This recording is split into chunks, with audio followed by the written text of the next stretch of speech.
Hi guys, welcome back to another episode of Rumah Belajar 100. Today I'm gonna talk to you about the second part of our weekly topic. And our weekly topic this week is coronavirus COVID-19 vocabulary. Once again, our weekly topic this week is coronavirus COVID-19 vocabulary. Alright, jadi topik kita minggu ini sekali lagi masih tentang coronavirus COVID-19 vocabulary. Artinya kosakata yang berhubungan dengan virus corona atau yang lebih spesifiknya adalah COVID-19 atau COVID-19 ya. Dan langsung saja, ini adalah bagian yang kedua. Jika teman-teman belum menonton bagian pertama, maaf ya, silahkan tonton di halaman Facebook kita yaitu kursus bahasa Inggris RBA 100 ataupun di halaman YouTube kita yaitu kursus bahasa Inggris RBA 100. Dan bahkan kita udah membuatkan playlistnya entah di halaman YouTube kita maupun di Facebook kita sehingga teman-teman bisa menonton semua kosakata yang berhubungan dengan topik minggu ini dengan lebih gampang karena semua udah terkumpul dalam satu kolom ya. Dan langsung saja kita mulai, let's get right into it. Langsung saja kita mulai dengan pembelajaran kita hari ini yaitu kata yang pertama ini ya. Dan cara Anda melafalkan, nah kebanyakan orang salah melafalkan ini karena katanya terlalu panjang dan kelihatannya sulit untuk dilafalkan. Tetapi sebenarnya tidak terlalu sulit seperti yang kita bayangkan. Jadi aku akan mengajarkan teman-teman per silabel sehingga kalian mungkin lebih mudah untuk diikuti ya. Nah pertama cara melafalkan silabel yang pertama ini kayak gini ya, ken. Alright, jadi kayak K-E-N. Jadi itu bukan E tapi E. Ken. Kayak gitu ya. Yang berikut ini dia. Tei. Alright, jadi bunyinya biasa kayak tei. Nah, ini adalah just. Ini sebenarnya bunyi J ya. Jadi just. Kalau keseluruhannya adalah contagious, alright? Contagious. Nah, kita lebih tekankan pada yang ini dia. Penekanannya lebih ke yang ini ya. Contagious. Jadi saat di tei suara dilebih tekankan dan kedengarannya lebih tinggi ketimbang yang lain ya. Jadi contagious itu cara Anda melafalkannya. Jadi nggak terlalu sulit kan? Contagious. Jadi gitu. Contagious. Jadi kayak gitu ya. Arti dari kata ini artinya ini sebenarnya kata sifat ya. Adjektif. Artinya mudah menular gitu. Entah melalui kulit atau bersin atau batuk, itulah yang dinamakan dengan contagious ini atau mudah menular ini ya. Sekarang kan dengan ada penyakit coronavirus ini atau COVID-19 banyak mudah sekali menular ya dari manusia ke manusia. Dan kemarin aku udah bahas tentang itu semua di video yang paling pertama. Nah, arti dari ini sekali lagi adalah mudah menular, alright? Dan contoh kalimatnya kayak di sini ya. Ini kata artinya pasien. Kalau teman-teman belum paham. Jadi cara mengatakan kata ini adalah this, ini adalah patient. T-nya boleh dilafalkan yang ini maksudnya ya. Boleh enggak? Jadi cara melafalkan itu kayak ini. Sebentar. Nah, kayak gini ya. Kayak gini. Jadi bisa patient, alright? Patient. Kayak gitu. Nah, T ini boleh lafalkan, boleh juga enggak menjadi masalah. Ini adalah is, ini adalah contagious. Once again, contagious. Jadi this patient is contagious. Artinya pasien ini menular ya. Dia memiliki penyakit yang menular. Jadi kalau misalkan Anda pegang tangannya, Anda bisa tertular. Seperti sekarang ini. Atau bahkan penyakit kulit ya, itu juga contagious. Jadi itulah sekali lagi cara melafalkan kata ini adalah contagious. Alright, kayak gitu ya. Next. Nah, ini kata ini juga banyak sekali kita dengar akhir-akhir ini. Cara melafalkan ini ada 3 bahkan ya, 3. Ini adalah gaya US, Amerika. Ini adalah gaya British. Ini adalah semuanya. Alright. Dan ini adalah terutama untuk Amerika ya. Nah kalau untuk Inggris punya dia sama tapi bunyi yang O ini akan berubah jadi kayak gitu. Nah, cara melafalkan kata ini sebenarnya gampang. Ini artinya diagnose ya, kayak mendiagnosa seseorang, memeriksa seseorang, kayak dokter mendiagnosa si pasien ini. Itulah yang dinamakan dengan kata yang ini. Nah, cara melafalkannya adalah ini adalah nose, right? Tapi bisa juga nose. Bukan bunyi Z, tapi bisa juga yang bunyi S ya. Nah, cara melafalkan selengkapnya adalah diagnose, right? Diagnose, kayak gitu. Diagnose. Saya yakin teman-teman udah tahu ya. Diagnose. Nah, ini sekali lagi karena bunyi kadang larinya kayak kita dengar seperti bunyi A ya. Jadi sekali lagi diagnose, tapi yang tepatnya adalah diagnose, kayak gitu ya. Kalau gaya British itu kayak gini. Diag juga sama, nose. Jadi bukan nose tapi mereka nose, alright, kayak nose. Tapi mereka ngomong cepat juga kedengaran kayak Amerika kok. Jadi nggak usah terlalu pusing dengan pelafalan yang salah sedikit. Oh ya, ini yang saya mau tekankan kepada teman-teman. Kalau misalkan salahnya sedikit, nggak usah terlalu pusing ya, karena pasti tetap dimengerti kok. Ya kalau kalian memang mau bagus banget ya perlu dilatihan supaya semuanya benar. Tetapi kalau misalkan yang paling penting adalah Anda mau ngomong bahasa Inggris dan mengerti, kalau kesalahan-kesalahan kecil nggak usah terlalu dipusingin, alright? Apalagi kesalahan grammar nggak usah terlalu dipusingin dulu. Nah, yang terakhir ini adalah sama, diagnose, alright? Diagnose, kayak gitu ya. Saya yakin teman-teman udah paham cara melafalkannya. Jadi sekali lagi, yang paling pertama adalah diagnose, alright? Itu bunyi akhirnya adalah Z, diagnose. Sedangkan ini diagnose. Sedangkan yang ini diagnose, alright? Kayak gitu. Saya yakin teman-teman udah paham. Next adalah contoh kalimatnya. Nah, sekali lagi arti dari ini adalah mendiagnosa. Alright. Jadi memeriksa. Dokternya memeriksa si ini dan apakah dia ada penyakit? Ya atau tidak. Nah, itulah yang dinamakan dengan diagnose. Alright. Kayak gitu. Contoh kalimatnya. He is diagnosed, boleh pakai S, boleh pakai Z, with having COVID-19, alright?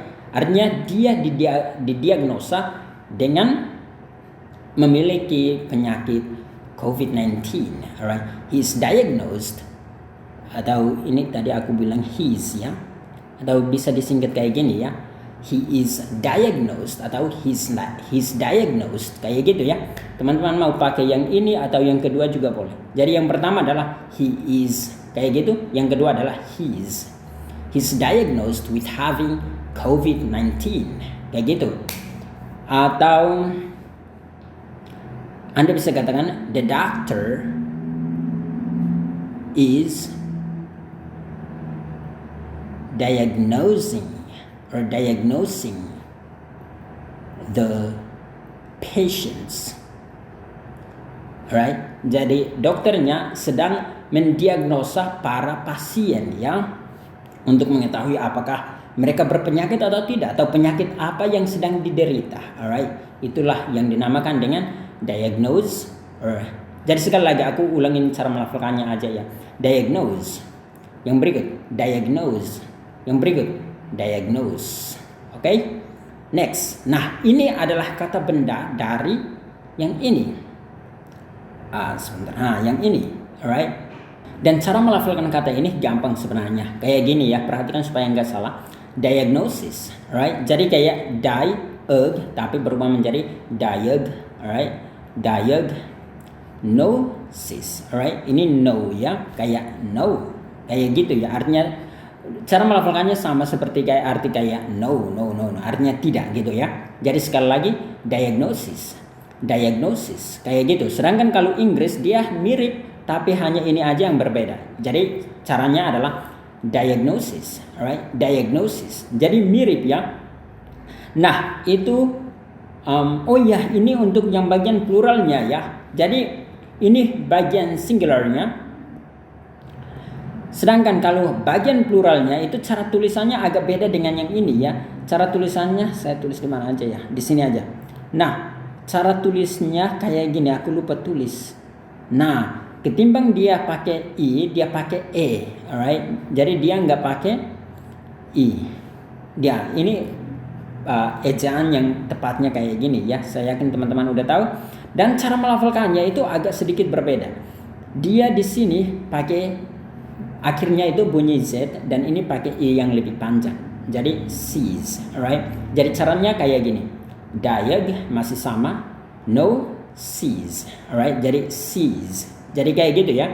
Sekali lagi, diagnosis, alright? Diagnosis. Kalau yang pertama tadi diagnosis.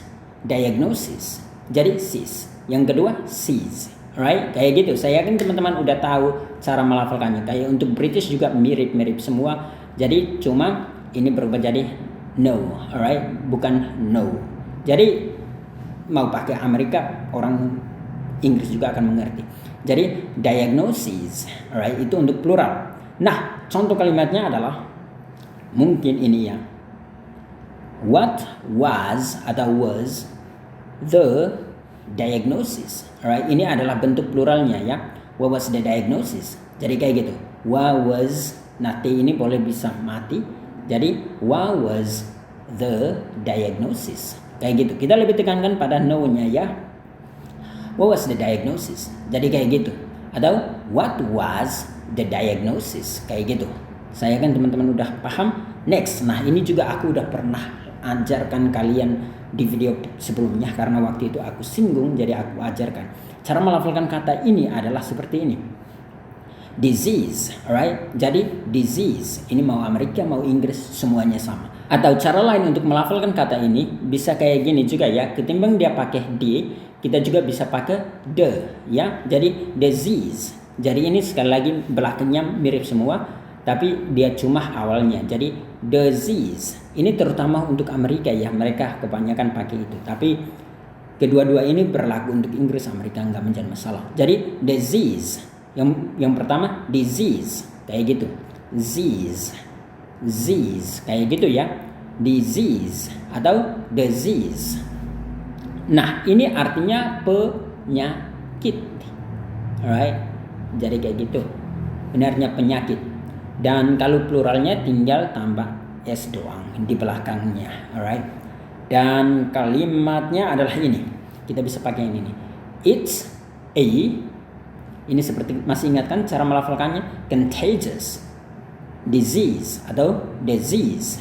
Jadi entah Anda melafalkannya pakai disease atau disease nggak menjadi masalah. So it's a contagious disease. It's a contagious disease. Kayak gitu ya cara Anda melafalkannya. It's a contagious disease. Itu saya yakin teman-teman udah paham. Langsung saja kita lanjut ke kata berikut. Nah, sebelum lanjut ke kata ini, aku sekali lagi mau berterima kasih kepada teman-teman yang udah subscribe ke halaman YouTube kita. Dan juga untuk teman-teman yang udah follow halaman Facebook kita. Kursus, ini adalah nama kita ya.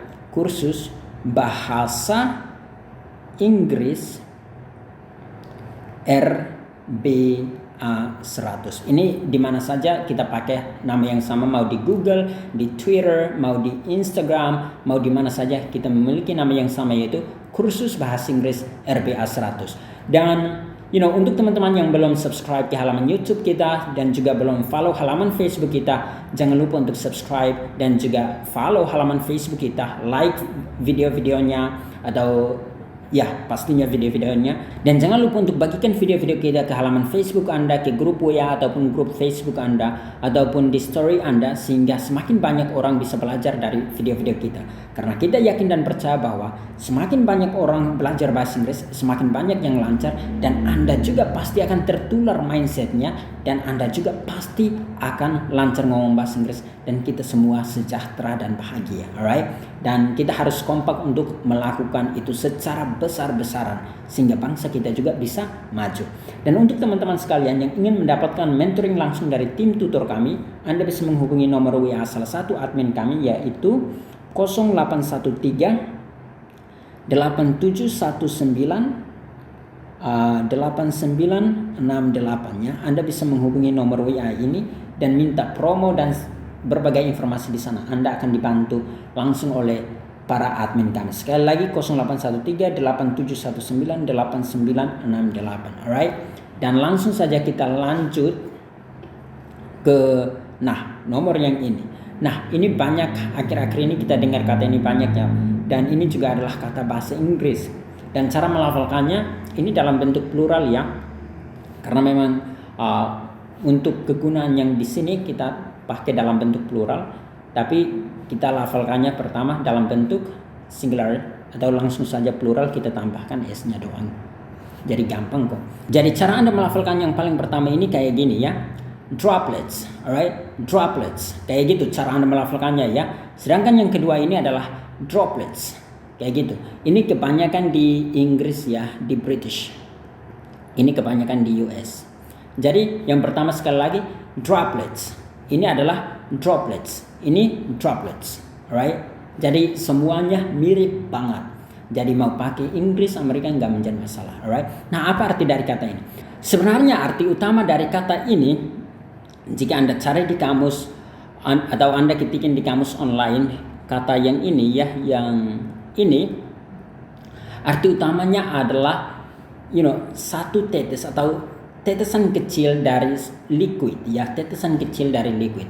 Tapi arti dari kata ini dalam dunia medis itu artinya kayak percikan air ludah atau batuk, itulah, atau ingus, itulah yang dinamakan dengan kata droplets atau droplets. Alright, kayak gitu ya. Jadi percikan. Jadi misalkan ada orang batuk, ada air ludah yang keluar dari mulut, itulah dinamakan dengan droplets. Atau kalau misalkan orang bersin, kayak gitu, ada air ingus atau air ludah yang keluar dari situ, itulah yang dinamakan dengan droplets atau droplets. Alright, kayak gitu. Saya yakin teman-teman udah tahu. Jadi biasanya juga kan virusnya ada di dalam situ. Jadi hati-hati dengan yang namanya droplets atau droplets. Nah, contoh kalimatnya adalah teman-teman udah tahu kan artinya. Jadi khusus untuk kata ini artinya percikan air ludah atau ingus atau liquid apa saja dari kita, tapi kebanyakan biasanya ludah ataupun ingus yang kadang mengandung virus atau bakteri ya. Dan contoh kalimatnya kayak gini ya, cara melafalkannya ini adalah wear, ini adalah mask, alright. Ini sekali lagi to guard yourself against the disease. Ini masih ingatkan cara melafalkannya, atau disease carried in droplets atau droplets. Kayak gitu ya. Ini kalimatnya terlalu panjang ya. Jadi wear a mask to guard yourself against the disease carried in droplets. Mungkin kalimat pendeknya aku mau supaya teman-teman terutama yang baru belajar bisa mengikuti. Jadi aku mau buatin yang kalimat pendeknya. Mungkin adalah wear mask to avoid droplets. Arti dari contoh kalimat ini adalah pakai mask. Ini artinya masker ya, untuk menghindari percikan air ludah atau ingus dan sebagainya ya. Jadi avoid ini artinya menghindari ya. Wear itu artinya memakai ya, atau menggunakan, terutama pakaiannya dalam, kalau di sini masker tentunya berupa bagian yang dipakai dalam tubuh, mungkin bukan dalam tubuh tapi di tubuh, jadi kita pakai wear. Mask to avoid droplets or droplets. Sekali lagi, wear mask to avoid droplets atau droplets. Alright, itu cara Anda membuat kalimatnya. Next, nah kata ini juga banyak sekali saya dengar ketika saya menonton berita atau baca, meskipun saya tidak terlalu banyak mengkonsumsi berita karena saya tidak terlalu suka berita banyak. Alright, dan cara melafalkan kata ini ada dua ya. Jadi ini adalah gaya British, ini adalah gaya US, dan mirip-mirip. Paling cuma satu bunyi aja yang berbeda. Jadi mau pakai British mau Amerika, semuanya mirip aja gitu ya. Nah, kalau gaya British itu kayak gini, epidemic. Jadi epidemic. Sedangkan kalau gaya US itu kayak gini, epidemic. Jadi epidemic. Jadi ini adalah kayak gitu, demic. Jadi semua mirip semua. Jadi sekali lagi epidemic atau epidemic. Kayak gitu ya. Nah, apa arti dari kata ini? Nah, ini artinya munculnya sebuah wabah penyakit yang mengakibatkan banyak sekali orang yang sakit dalam waktu yang sama di suatu tempat, dan hal itu tidak bisa terkontrol lagi. Jadi misalkan ada ratusan ribu orang yang sakit, jutaan orang yang sakit dalam waktu yang sangat-sangat singkat di suatu tempat, alright? Dan hal itu tidak bisa terkontrol lagi. Itulah arti dari epidemic atau epidemic. Dan contoh kalimatnya seperti ini ya. Ini adalah the, karena kenapa kita pakai the? Karena bunyi awalnya adalah vowel, jadi itu adalah epidemic. Ini cara melafalkannya adalah devastated, alright? Devastated artinya menghancurkan atau membuat banyak orang korban, merusak the city, alright? Jadi cara melafalkan yang selengkapnya adalah the epidemic devastated the city, alright? Jadi kayak gitu, the epidemic devastated the city. Itu cara Anda mengatakan kalimat yang ini ya. Artinya wabah penyakit tersebut merusak kota. Jadi kayak gitu ya. Banyak orang yang sakit, banyak orang yang tidak bisa bekerja. Jadi banyak orang yang bahkan kelaparan kayak gitu. Makanya merusak keseluruhan kota.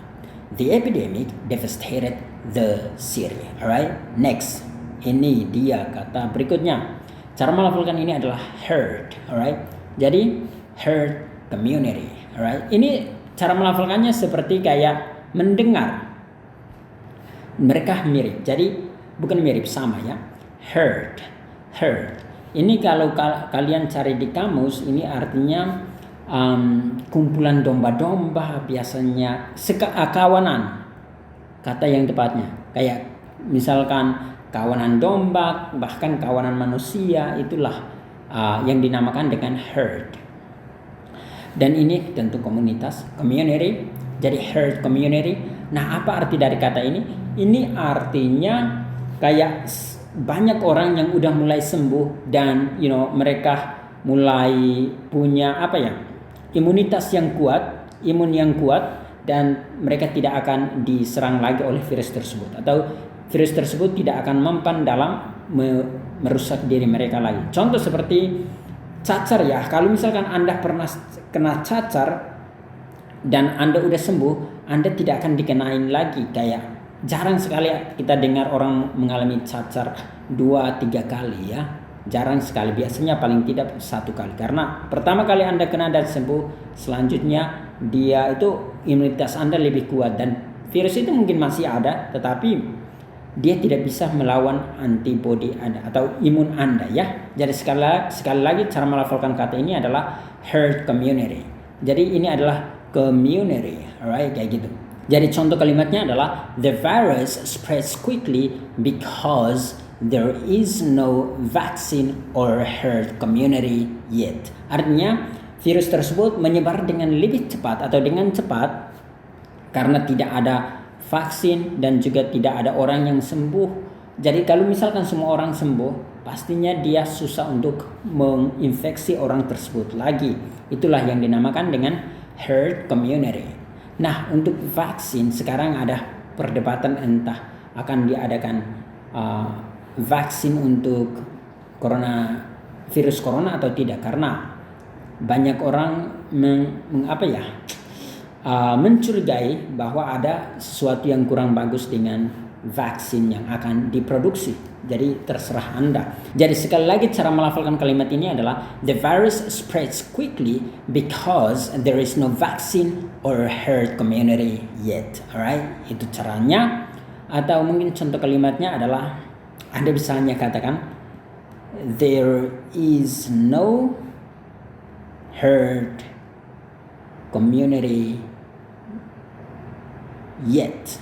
Artinya tidak ada banyak orang yang sembuh dalam waktu yang sama, sehingga masih banyak orang yang akan terinfeksi, karena banyak orang juga yang mungkin belum terinfeksi virus tersebut. Alright, jadi mereka masih bersih gitu. Kalau misalkan dia udah terkena dan sembuh, biasanya susah untuk diinfeksi lagi.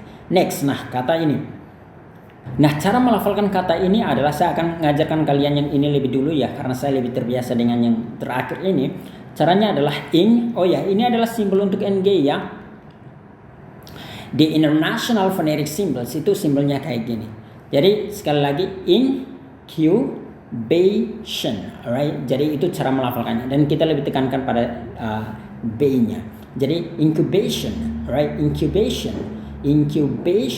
kayak gitu ya. Sedangkan yang pertama itu adalah incubation, alright. Jadi bukan q tapi q. Incubation. Entah pertama atau kedua mereka mirip-mirip. Incubation. Sedangkan yang kedua incubation kayak gitu ya. Incubation kayak gitu. Ini adalah bunyi sh. Jadi shen. Incubation kayak gitu. Ini adalah period. Cara melafalkannya kayak gini. Period, alright? Jadi incubation period kayak gitu ya. Jadi sekali lagi cara melafalkannya adalah period kayak gitu ya. Jadi incubation period kayak gitu.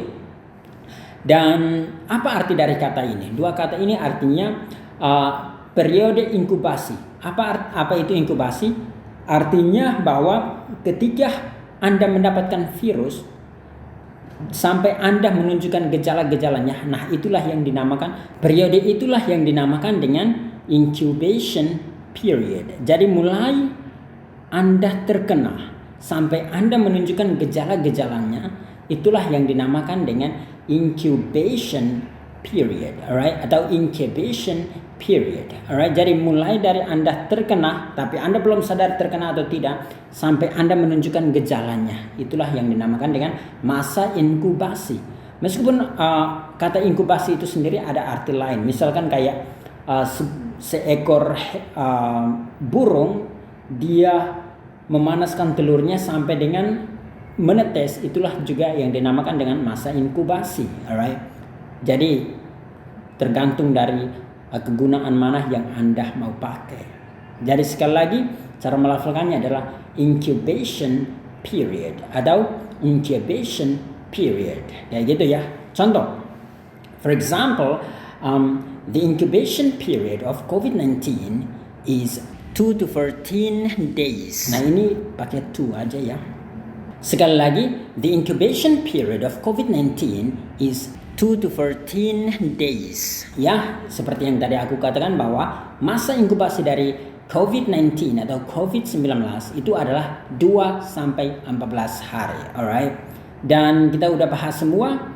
Saya yakin teman-teman juga udah pahami semua kata-kata ini, dan juga jangan lupa untuk mengulangi kata-kata ini. Anda bisa mencatat dan juga Anda bisa punya sebuah atau pakai aja sticky notes. Kalian tahu sticky notes kan, atau post-it notes. Biasanya dia kecil gini, kalian tulis pelafalannya juga mungkin dengan sedikit contoh kalimatnya, dan Anda bisa selalu pegang atau pakai di mana saja Anda pergi. Anda selalu gunakan sehingga mungkin Anda bosan, Anda bisa melihatnya, dan Anda semakin kalau Anda mengulangi, aku yakin dengan 100%, karena itu adalah cara saya belajar sesuatu. Kalau saya ngulangin terus-menerus, saya pasti akan mengingatinya, dan saya juga pasti akan lebih efektif kalau membicarakan tentang hal itu. Alright guys, dan kalian bisa menggunakan metode yang sama. And that's it guys, I hope you understand today's lesson. Until next time, bye bye guys.